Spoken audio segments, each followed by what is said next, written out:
Hi. Hi. Excited Oh, about our guest this morning.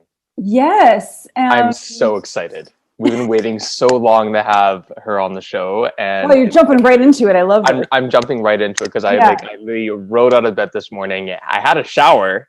Ooh. You had a shower Well, within the first 10 minutes of waking up. Everybody, it's a Christmas or Hanukkah miracle. it's Baruch a Hashem. yes, it's a Hanukkah miracle. Your Yeah. hair actually looks somewhat done, not bedhead.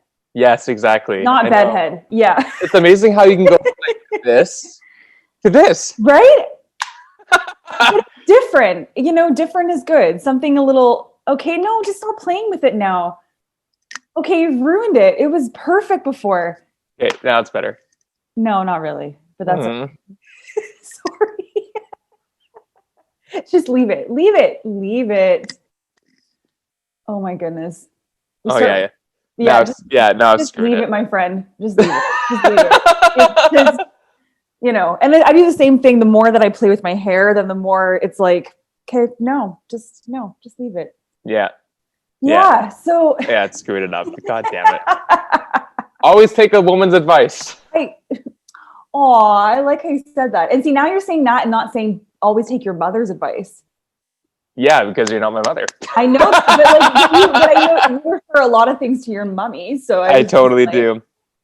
I totally do. I you're know. growing. You're growing. I'm growing. I'm growing. You're I'm growing. growing.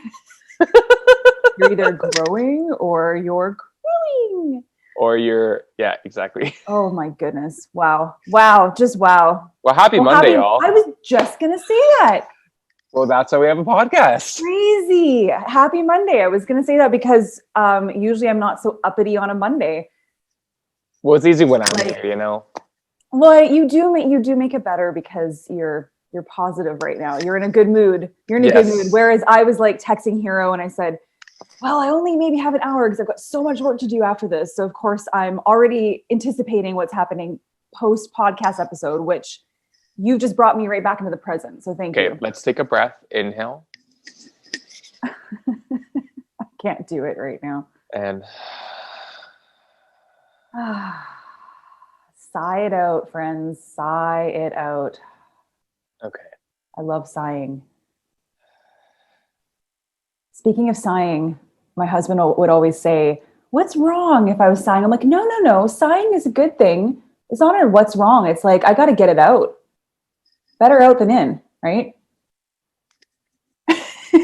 Okay, yes. Maybe not always, but for the most part. Oy gevalt. So my friend Hero, Yes. because we do have Genieve joining us very soon, very shortly. Yes. Would you like to do a little intro to our next guest, Genieve? Because you're very excited about her. Yes, absolutely. Yes, queen. Yes. Totally just offended all the black women out there, but sorry, No. I'm your gay sister, so okay. But anyways, you have the stage. I'm just going to ignore that comment. You have the stage. Okay. Anyways, Genieve, I've known since 2012. She was the anatomy teacher in my yoga teacher training that I completed with Mike Nichols. However, she and I connected when we had our kind of graduation dinner. We were at an awesome restaurant called Nuba in Gastown. Love Nuba. In Vancouver. And all of us were sitting there, and she and I were sitting beside another, and we were both talking, and we both realized we had some deeper things that were really in common. And from that, we stemmed a really beautiful relationship that turned into being my anatomy mentor, and then also my chiropractor. Still to this day, she's my chiropractor. Very cool. However, she's more than just a yogi, and she's more than just a chiropractor. She's a mother of two incredibly talented daughters that I'm sure she'll talk about. She also is a major key in our philanthropy community in Vancouver, and she has a large network and base of people that she works with in groups that she stands behind to facilitate support and funding and increasing awareness of what those causes are. So that's really, really cool. So we can ask her about those things and kind of leave it as a surprise for our guests so she can talk about those herself from her vantage point. Great. And also, yeah, she has a really handsome husband, and he's heart of gold. And she's literally another female entrepreneur that's just taken her own destiny into her own direction. And if you look at her on Instagram at Genieve Burley, I think is her handle, she's just one of those people that you just want to be, and not in a way of like, I want to be just like her because, I'm going to be a failure if I'm not. No. She's just one of those people that you're so inspired by, and you know that they are so authentic to who they are, and they're not afraid to come forward and share that. Yeah. Hello, good morning. Genieve, it's so nice to meet you. It's so nice to meet you too. Hero has spoken so much about you for a long time. So, and I love what you guys are posting. I think I snag a lot of your stuff and repost it on my story. No. Yes, it's awesome. No, I've seen it. Really? Yeah. Thank you. Yeah. Like I tagged, obviously I take it from you guys. So you're still tagged. Yeah. Thank you. Totally. Oh my God. It's so great to have you with us. I'm so glad that we could find a time that worked with your schedule. And I know that you've got so many different things going on. And I informed Rachel of that to our listeners before you popped on. And I also left some stuff as a mystery. So that way you can tell our listeners what you're up to and what you're passionate about and everything that you've been up to in the last year. And also, especially in the last, your whole life. No, just kidding. Yeah, well, if you want to. I'm very old, Rachel. We can't go there. What? You're not? I thought you were 30, Genieve. I am 36. Yes. Okay. I'm older than you. Oh no. Okay. you look. I'm so bad with ages, and obviously I'm really bad with sarcasm. So, but I'm definitely older than you. That's sure.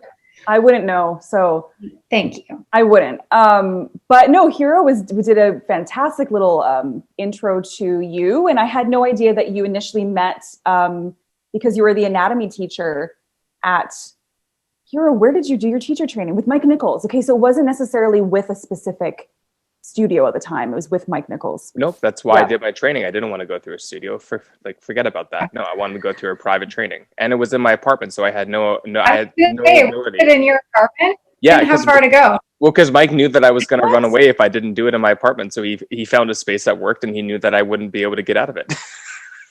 I see. These are things I didn't even know. That's very interesting. So yeah, so Genieve, are you still doing some of those anatomy trainings with yoga?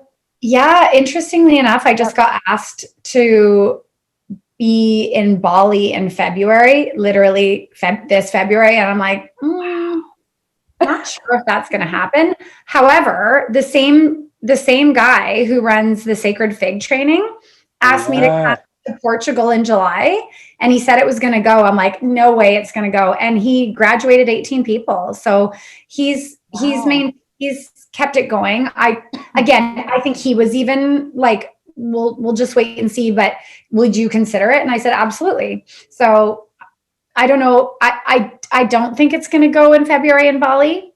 Yeah. Because in the summer, Europe was much more open too. Like Europe's on lockdown again now. So I am still doing it. Obviously this year, just for, we're all in trauma around this year.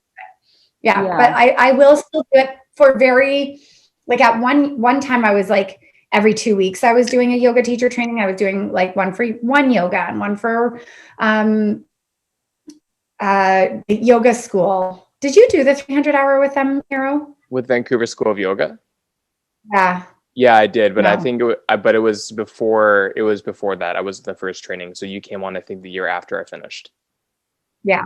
So sorry, Rachel. I was doing way too many, and now I would be really happy to do one that I feel very aligned with all of it, and also that it would be an experience for me. Like one of my values is meeting people all over the world and learning about.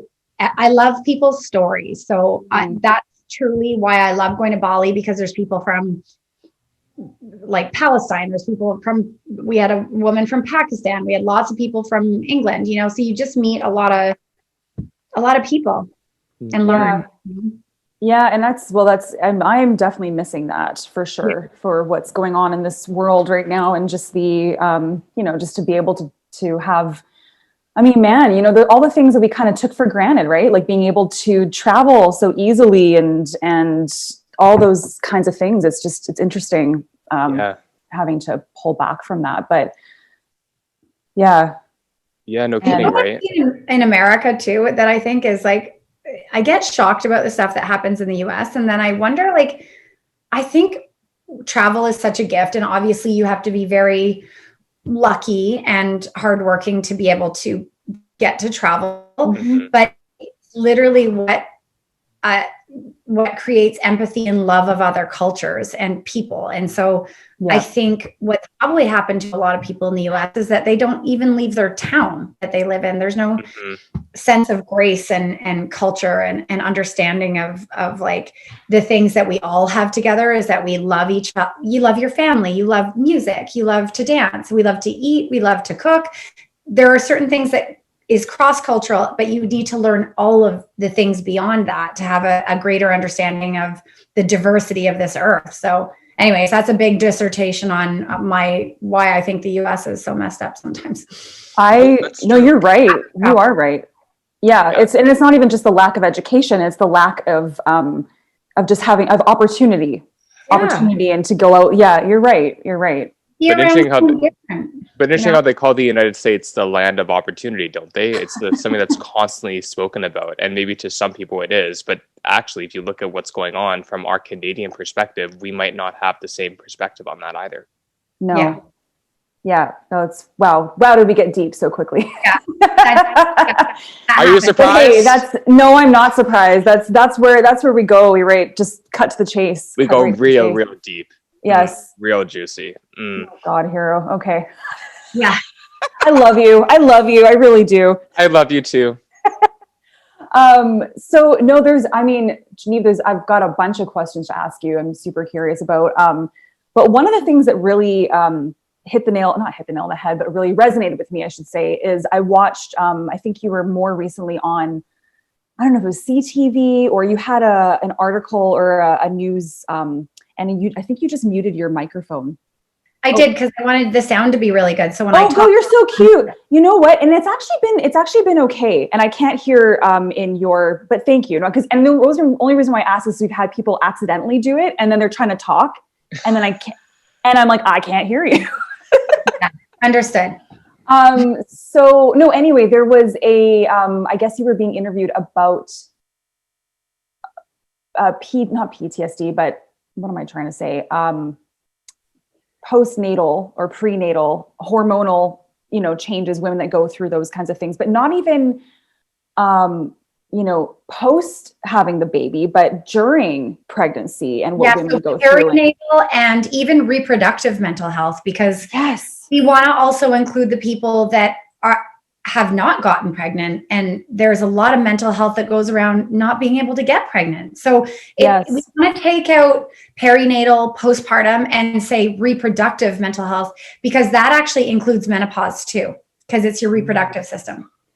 So I was when I heard that, I was just like, thank you. Yes. Like somebody's talking about, not just, I'm not trying to, decredit, women that have babies and that do all that stuff, but there's something to be said for a woman at I'm 37 and I'm starting, I don't really know what the fuck is going on with my body, but there's certain things that are starting, little things, and I'm like, what the fuck is going on? And it has messed with my mental health a bit, for sure. And when I just saw that clip, I was just like, hallelujah, like somebody's actually bringing light to, like you said, reproductive mental health, which is something I had never necessarily heard that terminology before. So I feel I had a significant episode of anxiety and depression after both of my kids, which definitely there's kind of like always a perfect storm for that, I think, which is hormones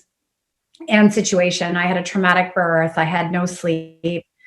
XYZ, but the thing is, the more I've dived. See, you're like me. I love it. Dove. I think. The more I dove into dove deep, right? Like, honestly, your story and there's a lot around reproductive mental health, and the more I've sat down with women who have tried for years to conceive and then have people like, oh, why don't you have children? Or, you know, like it's just so that can't go to kids' birthday parties anymore. You know, like it's just it's equally as valid as postpartum depression or perinatal depression. And so is menopausal mental health too, to be honest. It's you know, like it all, and it's unique to women and it's something that, unfortunately, like the whole medical system has been created, anatomy textbooks, the way that we test medication has all been geared towards the white middle-aged male or my white, like 30-something-year-old male. So they're starting to realize that, oh, wait, this medication is going to affect a female differently, or you know, like XYZ. Someone who's on hormones is going to be affected differently than this. So there's a lot more interest through, especially in BC, actually, around women's focused research, because again, our whole medical model's wartime medicine. So it means like how to like sew someone's leg back on, how to fix a bacterial infection, and it's all based on men. So that's an area that really interests me. No kidding. Yeah.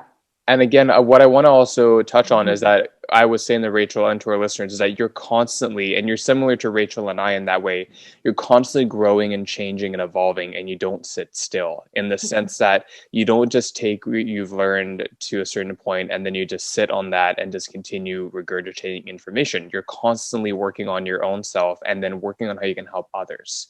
And that continues to be a feedback loop for others helping other people. So when you're talking about this side of health and that derives so close to your heart and to others that are deeply affected, that's something that is really going to touch and change so much the more that people hear about it. So I really want to commend you for your vulnerability, for showing that and really diving deep into your own self, because that takes a lot of courage.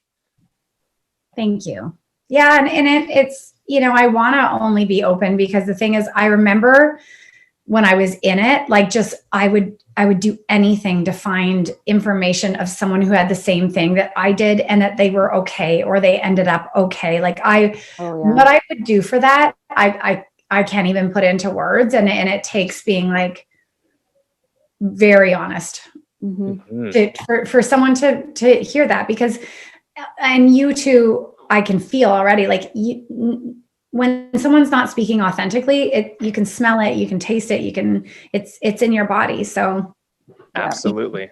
But thank you. And I think, touching on that, I think that the more you start to learn and know, the more you realize you don't know. And that's such a beautiful thing to be like, oh my God, I was, even with Black Lives Matter, I was like, I'm going to pick up white fragility just to reinforce everything that I knew that I was right about and I'm doing great on.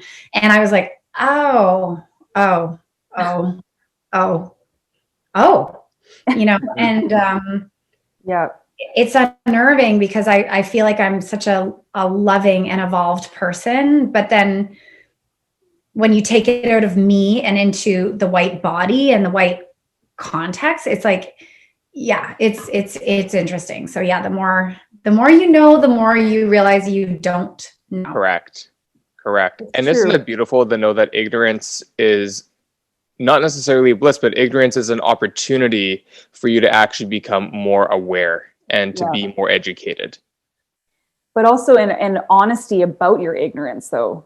Correct. Right? Like, just to be ignorant is not necessarily, like, I don't know if I like that saying ignorance is bliss, because that's my point, though. Yeah, right. I know, and you just made me consider that. But it's all about like you said, honesty, and vulnerability is such a huge word for us on this podcast. It's just like, it's probably the number one thing that we try to evoke, either from ourselves or from our guests. Not like we force them to be vulnerable, but it just tends to kind of naturally happen. I think that is a very important thing these days. And so myself, I would say I also appreciate you being open and all those kinds of things. And with that being said, though, when it comes to, that's okay. No worries. I don't know how to fix that. She's a popular lady. It's all good. Sorry. Don't worry. So no, just with that being said, and, you know, talking about, like, I feel like you must have done a ton of research into different supplements, and I know you're also, do you do any nutritional health? Like, are you a nutritionist, or do you have any? I have a lot of education in it, but to be honest, like, here's another thing that I've realized is, like, I learned pharmacology in chiropractic college, which is medication that was happening in the year 2005. Doesn't have any bearing on today. So when my patients are telling me about the meds they're on, I have to look them up. There's no chance what something is doing. Yeah. And nutrition, I have information from 2005. I'm sure that there has been an evolving, like, information. So, you know, I think that I feel very strongly about is that, you know, whole foods is where we get the best nutrition. So eating plants and vegetables is where, like, because I do know that when you remove or isolate vitamin C, actually it doesn't digest as well as in your body as it would in an orange, because it's got a bunch of enzymes and other things molecularly that help you absorb that better. But that was a long way to answer your, oh my God. Oh my, I'm so sorry, guys. I have to figure out how to turn off. Like, I'm so sorry. It's all good. It's all good. A long way to answer that. I would never call myself an expert in that. I think I have good information, but certainly that's no longer an area of expertise for me. Yes. But I did look it up during the time, and it's funny. I'm just going to tell everyone to not talk to me. Don't talk to me right now. Not disturb. What was I going to talk about? See what happens. It's all good. Like, and I was just wondering what helped you then. Maybe that would be a better question. Was there something that? Yeah. So what I was going to say, because it just came back into my brain, is that I went to see a naturopath, and think of a woman who is not sleeping, is basically, I felt like I was fighting for my life in a way. Like, I was shaking at all times. The anxiety was so bad. Had lost a bunch of weight because I couldn't eat. And so I'm barely hanging on. Like, I'm functioning at a very basic level at this time, nursing my child and trying to go to the bathroom. Like, and so I went to see a naturopath, and he prescribed me like 16 different things. And one was like, take this with food, take this in the morning. Oh my God. Take this with this, and don't combine it with this or do this. And I was like, that's someone who's really not looking at who their patient is. You know, like, wow. There's zero, like, give me one thing. That's it. Give me one thing to work on. So honestly, Rachel and Hero, what helped me the most was a couple of things. My family. I moved back in with my family in Ontario for that time because I wanted to sleep in bed with my parents. And my baby lay right beside me. It was like, I went home and became a child to heal. The second thing is I tried antidepressants, and that was, at the time, I was like, this is such a failure, you know, that I have to do this. But you know, it was, you need to be able to just even see the light to crawl out of the hole. And that's what I've been there. We've both been there. So we get it. Yeah. Completely get it. So, you know, getting over the stigma that I created upon myself, that no one else would impose that on me, that I knew. It was only self-directed shame. So antidepressants, being with my family, and then yoga. I remember very clearly, I was in Shawnee's class in a million years ago, like in 2008. And she said something about unpacking just for the hour, or like thinking, just in this moment, I'm okay. Because mine was always like, what if the baby fell? What if you know what I mean? So actually, when it was the first like moment of like, oh wait, presence, like, in this moment, I'm okay. Everything's okay. Nothing bad has happened right now. So maybe that's where I stay. And it was like, the first moment was like, this is doable, one moment at a time. It's beautiful. Yeah. Thank you for sharing that. Cause, you know, I think, you know, we can talk about, I don't know, diagnoses and all those kinds of things. But when it comes down to like what helped you, I think that people really need to hear those things. Right. So what helped you might not help everyone. Right. But it's all about giving those options, right? And that people have options. Totally. And I do think that, you know, the hardest thing about any type of mental health like episode is that there's never going to be one thing. Like an antidepressant isn't going to fix the traumatizing event or like your hormones or whatever kind of triggered. Yep. And I do feel that for everyone, it's going to be a bit of a pie, right? Like, and community, there are things we know are going to help.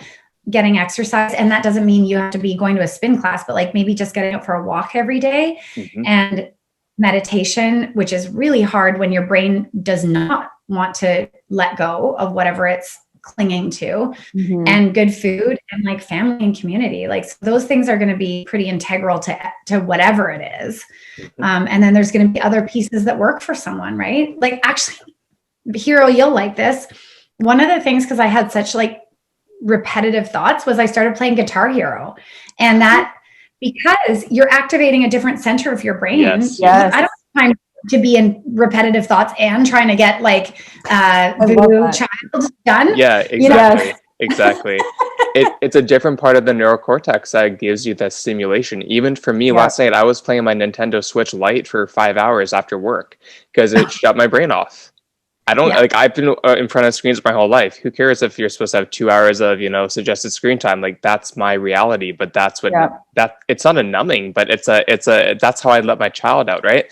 Yeah. So, and as you said, going for walks, like I used to be high intensity in terms of cycling, in terms of vinyasa yoga. Now I'm just happy to lie on my bolster and breathe and feel like I can let go and go for a 2-hour walk and get 15,000 steps. And for me, that's my happy place.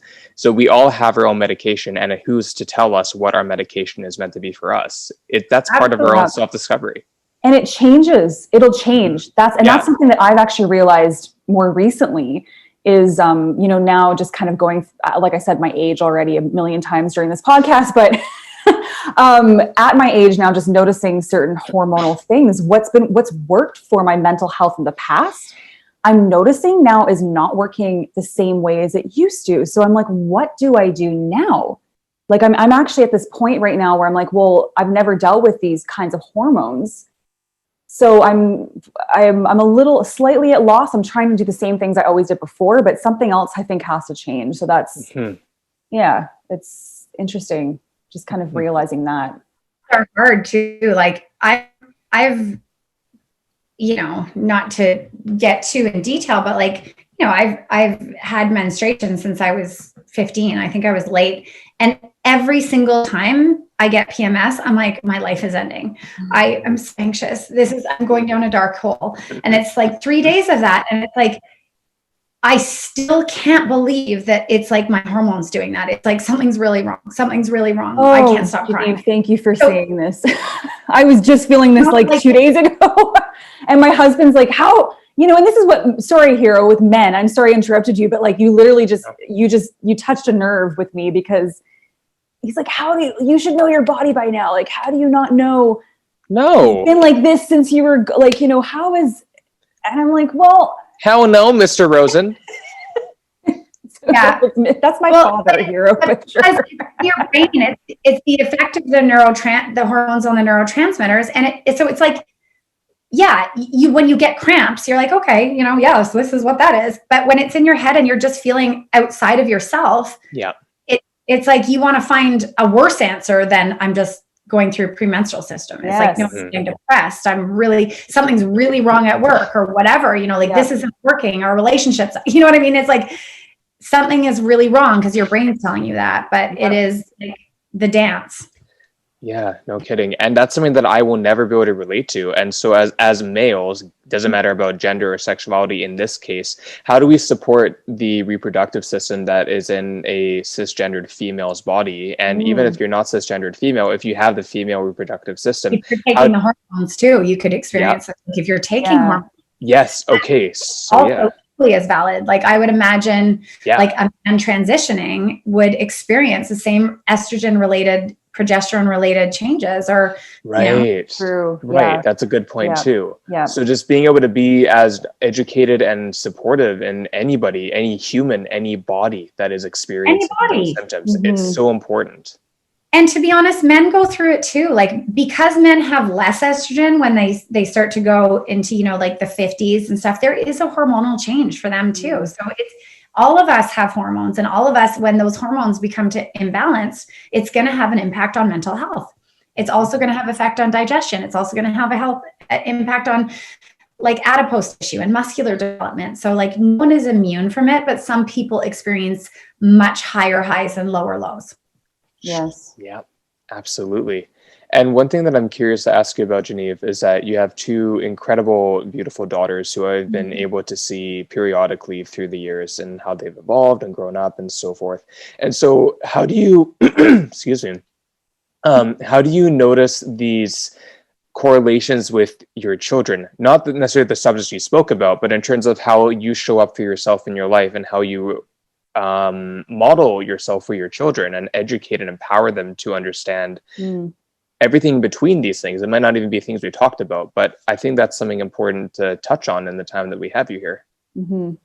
Yeah. So I think I've given my children a language around things, which I didn't have. And it wasn't my parents' fault, because I don't think that they had a language around it, but we understand anxiety in our household and we all experience it. It's like, so we can label it. And as much as it's still uncomfortable to feel and to go through, I really feel that labeling it has been a very important thing. And my daughters are very similar to me. So, Reese and Shiloh are both starting to experience like puberty starts at the age of 7 in the body. You don't start to see it exterior until later, but the age of 7 is when the hypothalamus pituitary axis starts changing hormones. So I'm seeing it a lot in Reese at the age of 12, and definitely in Shiloh too, where there's just kind of these moments where they're very weepy, or, and I'm they're kind of funny. They're like, it's not puberty, but like it's, so they're starting to understand that anxiety can happen in absence of something being wrong. And I had a really hard time sleeping at 12. And I think there was a lot of reasons around that, but I think that it's a lot of hormone changes too, just like in menopause with hormone changes, sleep changes a lot. And maybe you notice it, Rachel, at certain times that sleep is more difficult and your brain is going more. No? Yeah, there's not to get super intimate here with, sure, why not? I don't really care at this point. But no, it's all about, it's like vulnerability. I don't know. And it's funny. And actually, just prefacing this for a second, it's interesting how still there's some sort of shame or embarrassment around talking about certain women's issues. And I'm feeling that right now, just before even saying what I'm going to say, which is, it actually makes me angry that is a thing. We'll break the stigma. We right will. Now. Like I'm so I've been like dealing with night sweats. And that happens, it never used to happen to me, but like it's like a few days before my period usually. And so those are the sleep things that I'm noticing, some odd things during the night, that's not necessarily like having trouble sleeping, but those kinds of things. So it's I have those all the time. It freaking sucks. It does. Yeah. It is very real. That is a very real thing. And it's, again, like hormones, right? Like it's like you had too much chili. It's like you got too much estrogen blasting around. No, I know. So I try to like label, I try to be super open with my kids about everything, including like, I will tell them, because like, mommy. And I'm like on my phone being an idiot, like just getting zoned in there. And I'm like, you know what? I just missed out on like 5 minutes of being so present with you and being in real life with you. And mom has an issue with her phone and she's on it too much. And I want you to ask me to get off and be. So I think that's working with the kids too, is just like, it's not like I'm the adult and you don't get to tell me anything. It's also like, watch out for me doing that, because I don't want to miss you guys, Right. I don't know if that answers the question, but I think with raising them, I'm trying to label as much as I can, not, you know what I mean? Like I'm trying to put a word to things as much as I can, so they understand what's happening in certain experiences with them. And they also understand that they're not alone and that they can talk to me about it. Yeah. Yeah, of course. And because also I would say you're a very youthful, you're a very hip, you're a very present individual in our generation in terms of being a mother of children that are in that transition of childhood to preteen to young adulthood, and pretty sophisticated females that I've got to say from the minimal that I've seen them virtually and in person. So I think it's important that as parents in this generation, raising kids in this generation, it's of course like anything in a different time of when we were brought up, it's different. But how do we stay current and also give them the same morals and values that we might have learned before technology and innovation might have been as advanced as it is now? Because I can see people that are not getting those traditions passed down to them. And again, it doesn't come down to faulting anybody, but at the same time, there is a responsibility to at least try. Oh, 100%.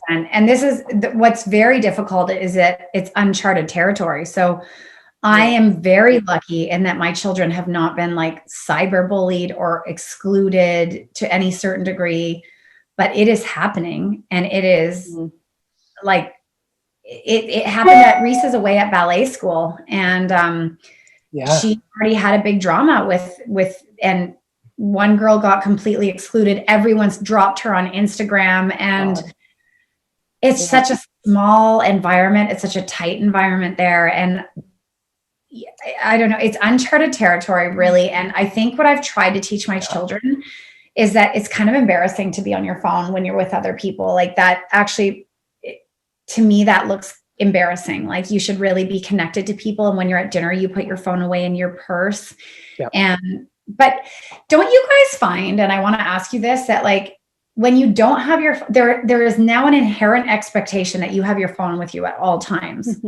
And it's like, you know, you didn't get, you know what I mean? And I worry about that type of being available that often, you know? Well, it's interesting there. Yes, there is. But if I tell someone like Hero, for example, or any of my other friends, and I say, hey, look, like I'm actually leaving my phone at home today because I need, or like I'm going out for a walk for a few hours and I'm leaving it at home because I need a break. There's a very real understanding though. So there's a deep understanding of people getting it, that you need a break from it. So I do agree.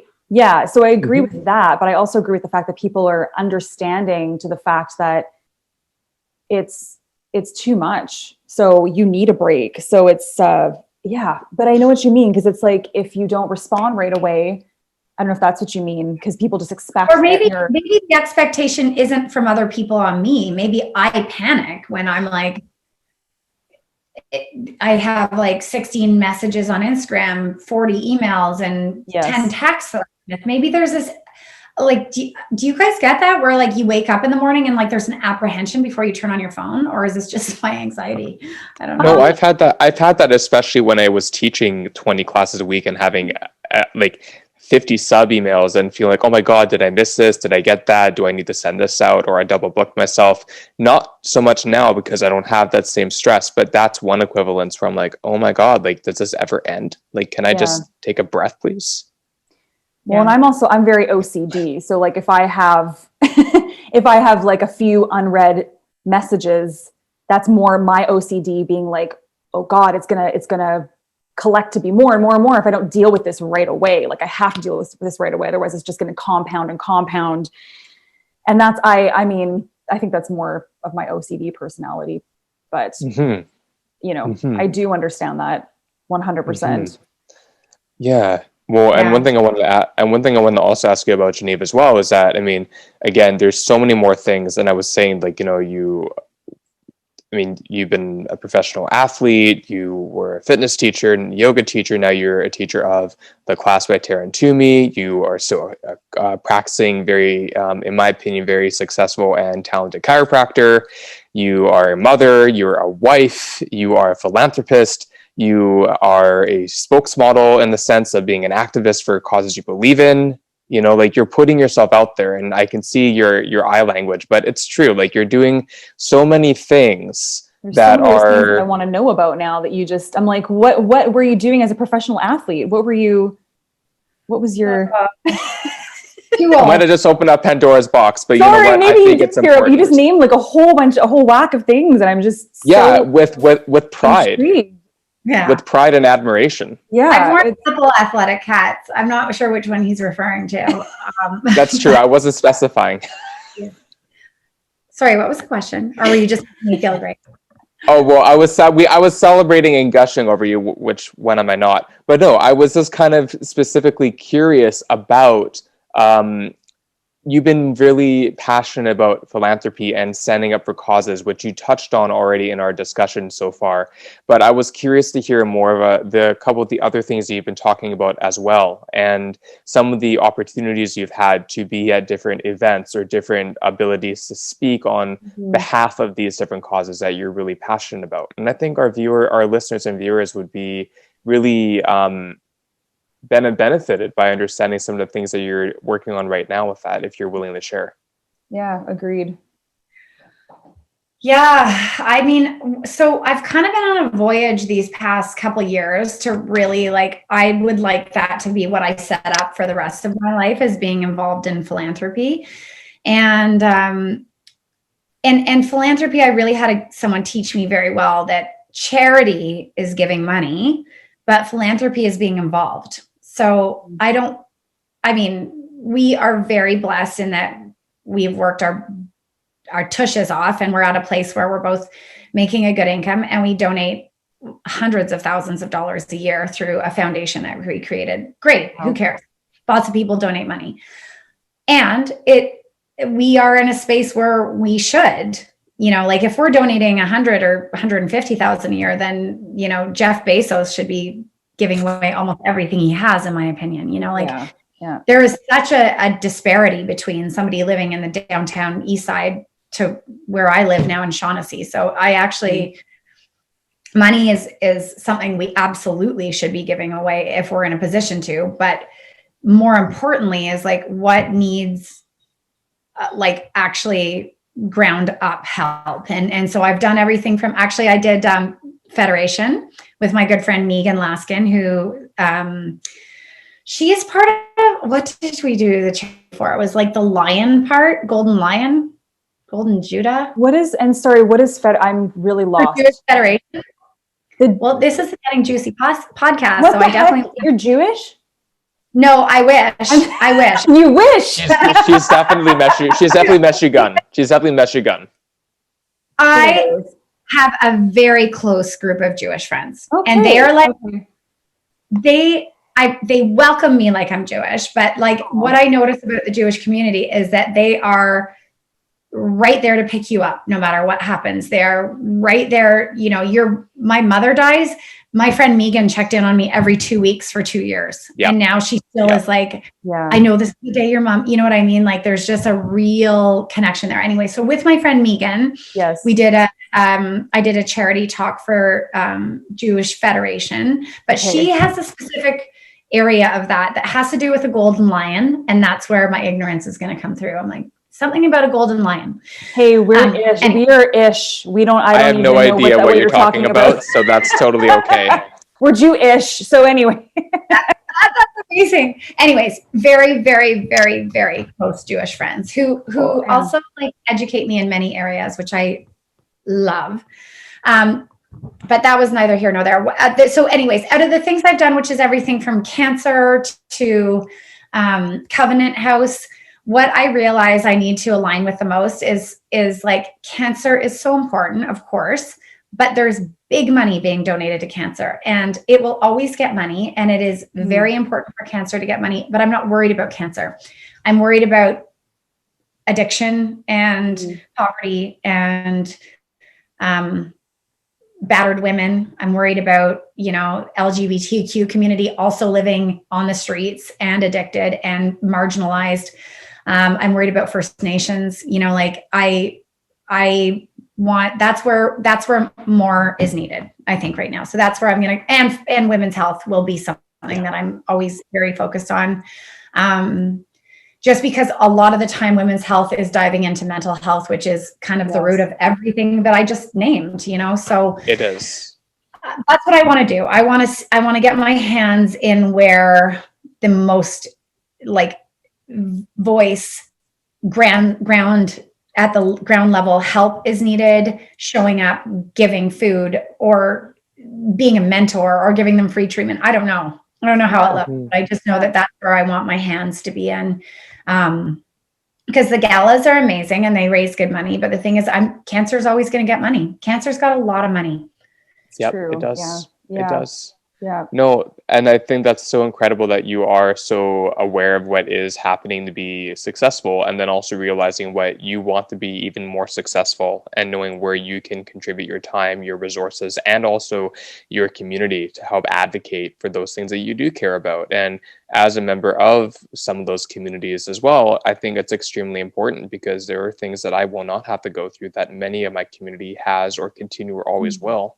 And vice versa. There are things that they maybe haven't that I have that I can contribute in my own light. And so it's all about giving back however we are, either financially or energetically able to, with the skills and the resources we have. Yeah. And then you have to be very careful. And I'm gonna say something quite honestly here, is that, I've been giving money to the BCSBCA, and and they're important. Don't get me wrong. Like, if there's a terrible cruelty case going on, they will go in and have investigators and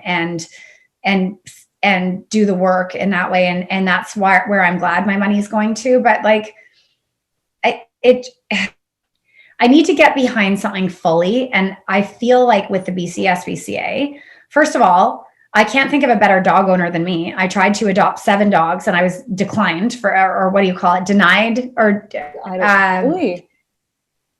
Yeah. Oh yeah. No, this dog is triggered by cats. No, that, like, it just didn't seem like reasonable to me how many times I was denied getting a dog, considering like I have a dog walker 5 times a week. I have a beautiful backyard. I have all the love in my heart.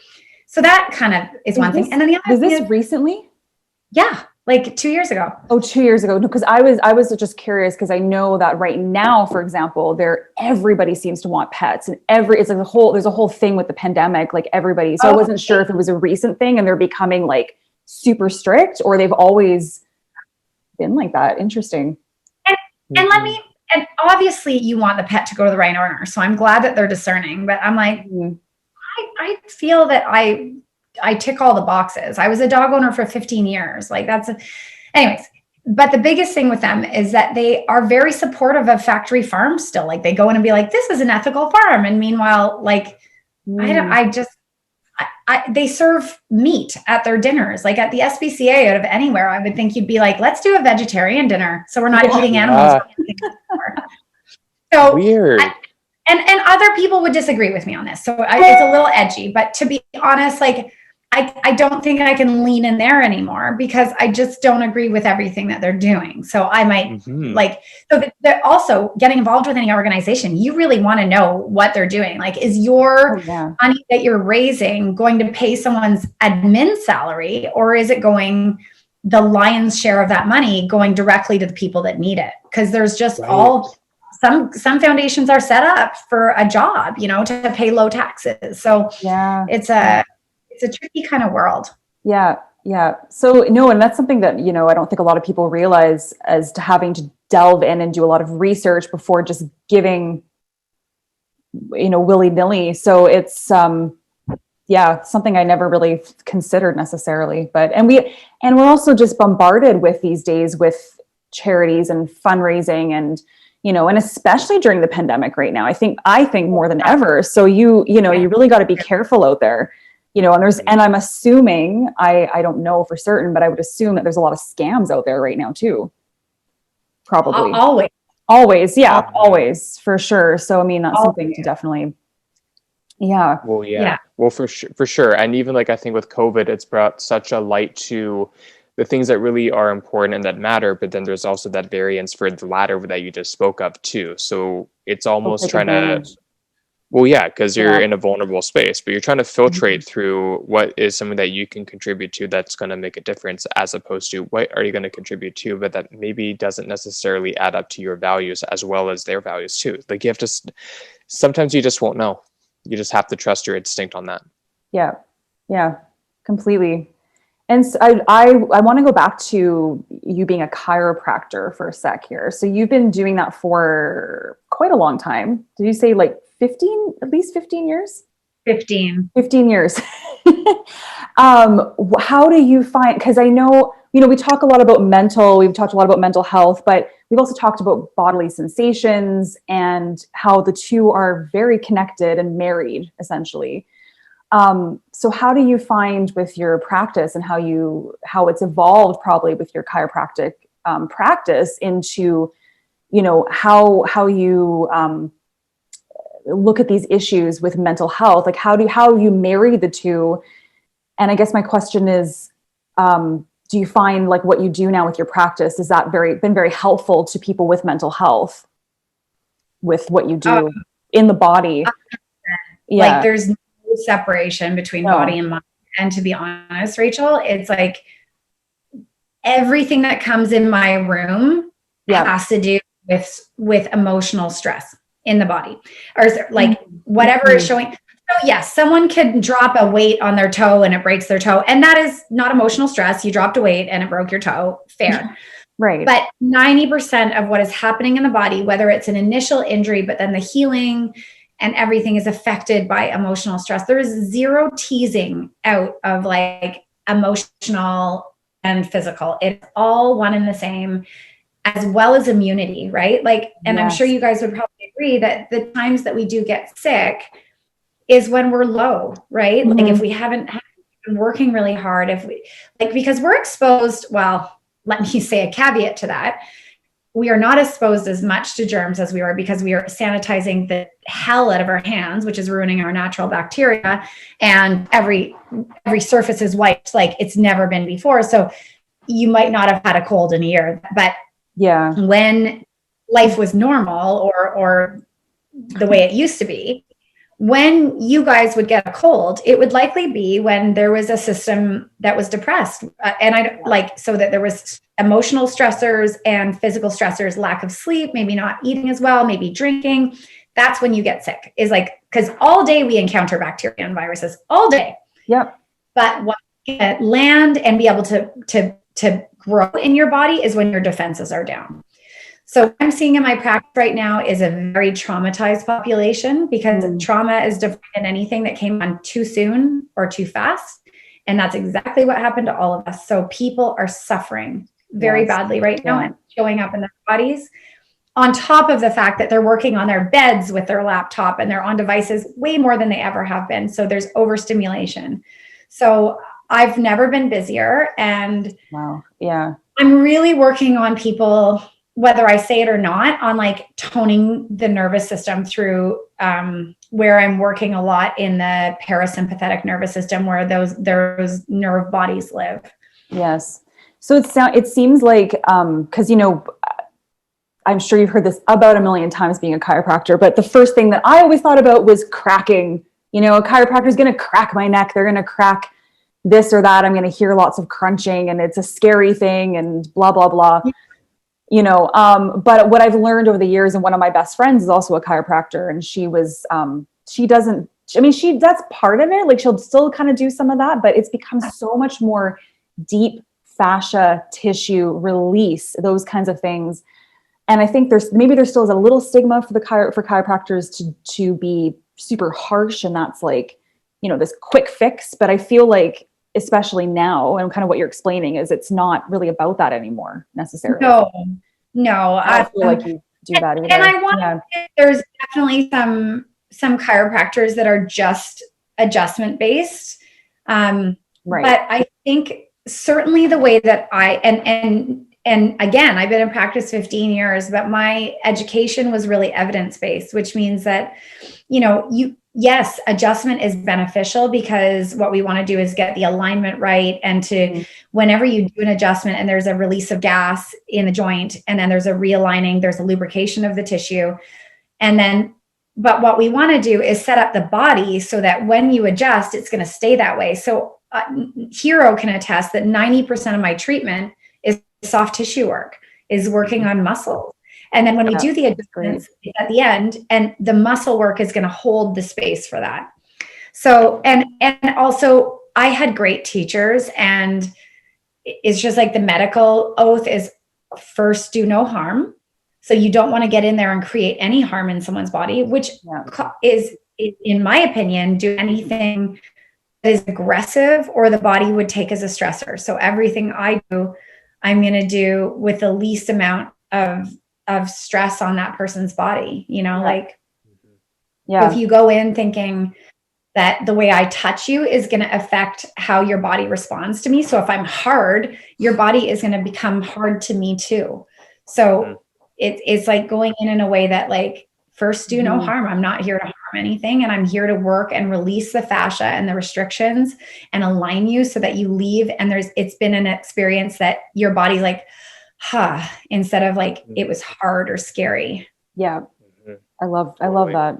Yeah. Yeah. And to back Genieve on that as well. I mean, I've had several things that have happened to me over the years, for sure, including still a chronic shoulder injury, which I actually have been getting, my friend who's almost done his RMT schooling.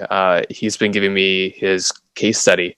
And so we've actually figured out that it's my deep thoracic nerve from flexion and doing shoulder flexion, which of course I haven't verbally heard that in those words before. So we've been actually doing like therapeutic and now myofascial release and stuff, myofascial massage, and it actually is healing for the first time, in addition to acute treatment and helping to nurse that. I'm actually noticing where the injury came from and how it arose and how to actually rewire my movement patterns so I don't actually have chronic pain for the future of my life in the same way. Right. So people like Genieve are helpful with not just those type of things, but just for stress relief, for supporting mental health, and for helping things that are acute, like popping my rib back in when I somehow pulled it, or when I twisted the vertebra and she put it back in the place. It's like, yep. And it's great because she doesn't tell me what's going on. I probably have an idea. But like, yep, your rib was popped out. I'm like, why didn't you tell me before? Well, because he would have braced. I'm like, yeah, okay, fine, fair. Yeah. That makes sense.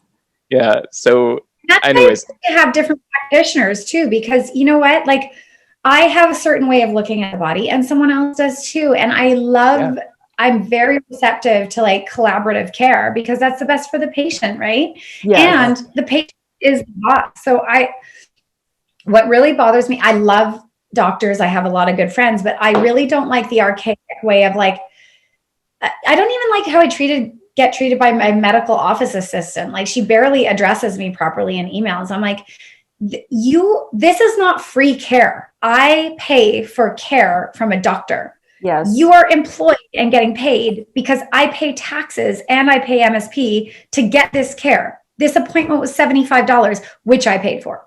So, you know, like I don't like being dismissed by doctors, and it doesn't happen to me that often, but it happens to my patients all the time. Mm-hmm. And like, doctors listening to what a patient thinks something is because, hello, you know your body better than anyone else on this earth does. So when my patient tells me it feels like this, I'm going to listen to that and be like, okay, let's see what and I'll be like, it could be that. It kind of feels like this to me too.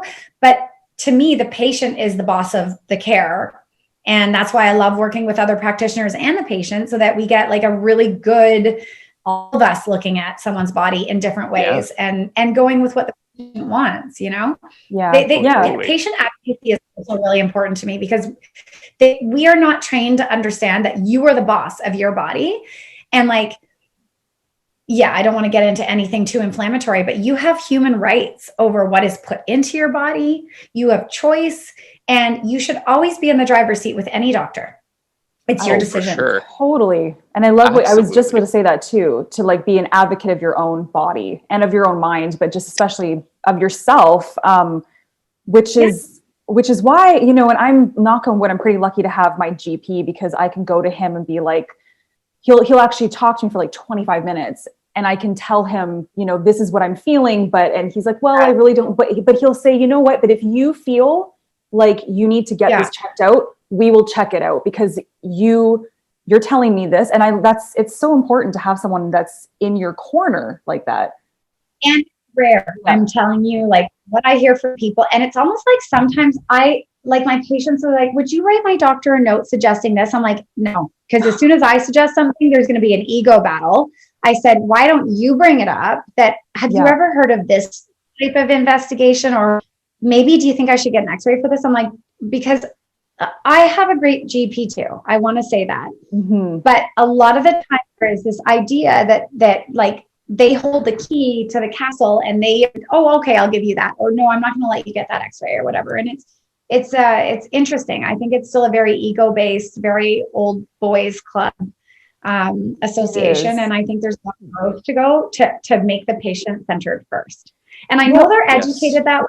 And now, and I know there are great, like, I'm so glad you have a good GP. I have a great GP, but from the things that some of my patients tell me, I'm just like, are you kidding me? You know? And I don't want to, not to downplay my GP now that I said that I like I like them, but I was just going to say there is, because you brought something up, a bit of a battle against the more holistic, like I've got a great naturopath, but what my naturopath tells me is still not the same as what my GP tells me. So I have a real conflicting, well, who do I listen to? Like, I still feel like the GPs are not totally working in conjunction with the natural medicine. Like they're trying, but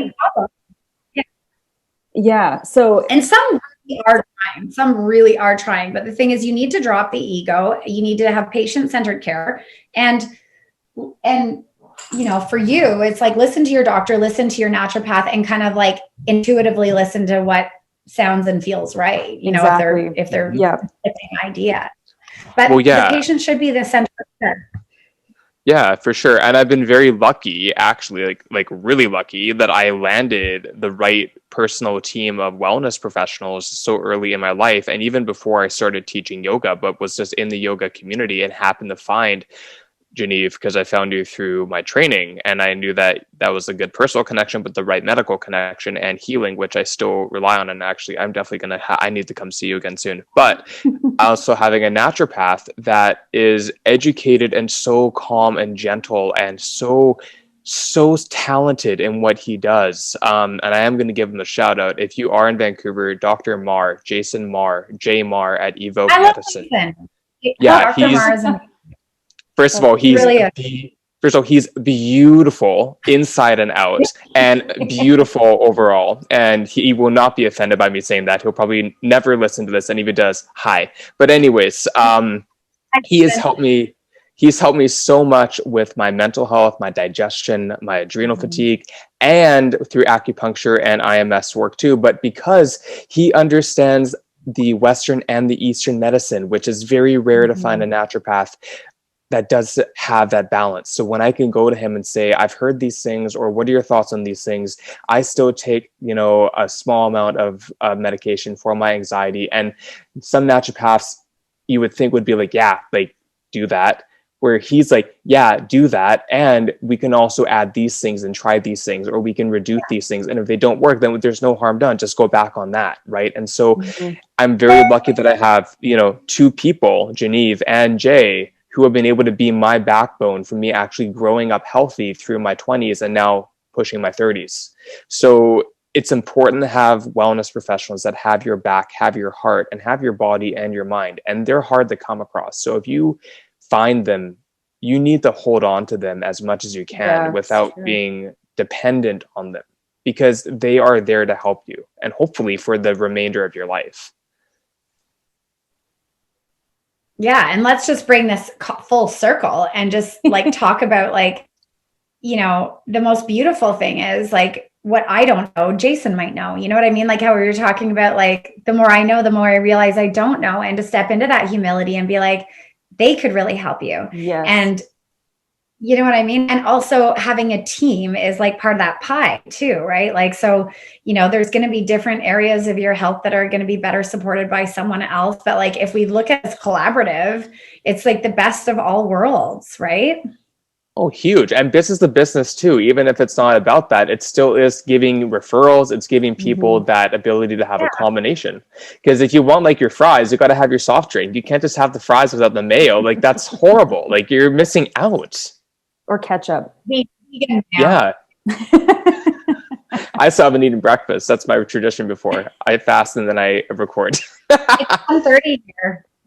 Oh yeah, that's right. Because you're in Ontario right now. Oh, you're in Ontario. In Ottawa. That's right. Yeah, you're visiting home. Yes. Yeah. Yes, yes, yes. I love it. I love it. Oh, it's been so great having you on the show. I'm so glad that we could figure out a way for you to come on that worked with your schedule, because I mean, there's so much more to talk about, but I feel that Yeah, for sure. Just getting the understanding about, to those that don't know who you are and what you do and some of the things that you're up to right now, it's fantastic, because I know that you have lots of outlets to speak about your fitness and your yoga and things like that. And so it's great that we can chat about some of the other matters that are really important to you as well, and that you are also thinking about in your future and what is happening in the world, you know. And so I'm really glad we could get into some of that in this little bit of time together. And Genieve, before we do sign off, is there anything that you want to add that we haven't already spoken about, or is there something that's, you know, really in your heart, excuse me, got a frog in my throat, that you'd like to share before we log off? I think I just want to share that I'm really feeling a need for the world, for all of us to put kindness first. I mean, I think we're so quick right now. We're so sensitive. Our buffer zone from what we can tolerate is like this. So I think that I've really been consciously trying to act from kindness, and I don't always do it. There are moments, but the feeling I have after not being kind sticks and feels so gross for me for so long after, that I just want everyone to know that we are working with a low level or maybe a higher level of trauma right now globally. And to put kindness first, and that extends to yourself and beyond. Yes. Yeah. Well said. Amazing. It's beautiful. Amazing. The last thing that I want to... No, please go ahead. Please go ahead. Please go ahead. It's such an honor, and I'm so grateful, and I was really looking forward to this. So I'm really grateful to both. We were too. Thank you. And we're still in our I'll say this again, but we're still in our infancy stages. So we're, you know, getting a bit more used to how things are going, and we hope that that every episode resonates. You know, if it resonates with one person, gorgeous. If it resonates with 100 people, even better. But yeah. No, and Genieve is a huge advocate and is so great at sharing and word of mouth and stuff. So that's also really going to be helpful in marketing and promotion. And one of the fun little, and you might have heard this already if you've heard some of our episodes, we love to ask all of our guests at the end of the episode, we've got into a rhythm, is if you were a fruit juice, what would you be and why? Oh, I would be passion fruit. Strawberry lemonade without any sweetener, because I'm tangy and exciting on the palate, but sometimes I can have a little bite. I love that. Amazeballs. Yes, represent. That is what I'm talking about. Activated, do you smile? I feel like I smile a lot. Yeah. Passion fruit strawberry lemonade on the rocks. Ooh. Yes. Now I want some. Refreshing. I know. Give me that. Okay. Well, you guys go eat and have a beautiful day. Thank you.